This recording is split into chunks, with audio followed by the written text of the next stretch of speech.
Apat na araw bago ang paglabas ng pasya ng UN Arbitral Tribunal kaugnay sa West Philippine Sea, may babala ang China sa Amerika. Pero ang Administrasyong Duterte handa raw makipaghatian sa China ng karapatan sa mga pinag-aagawang teritoryo. Saksi si Mark Salazar. Apat na araw bago maglabas ng pasya ang United Nations Arbitration Tribunal, walang humpay ang pagpapatrolya ng Amerika sa South China Sea. Batay sa report ng Navy Times, nakakalapit na raw ang 3 sa US warship sa mga isla o bahura na hawak ng China sa West Philippine Sea.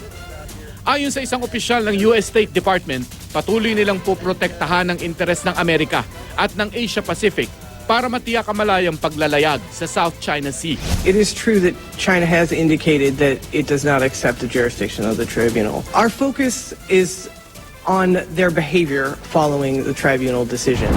Babala ni Chinese Foreign Minister Wang Yi kay US State Secretary John Kerry, huwag makisali sa gulo sa South China Sea at huwag yurakan ang soberenya at seguridad ng China.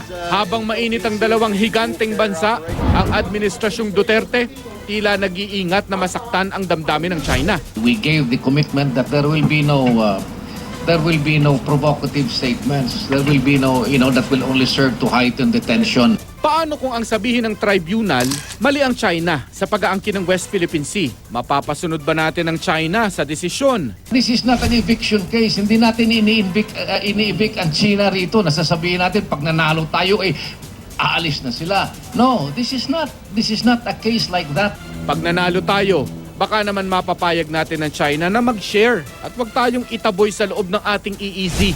To see how we can jointly use and explore the area, by all means, let us pursue that. Sang-ayon dito ang isang international relations expert. Paano natin mutually exploit yung mga resources doon. And then magbigay ng garantiya ang China na hindi sila mag-impose ng tinatawag na Air Defense Identification Zone. In short, exclusion zone siya.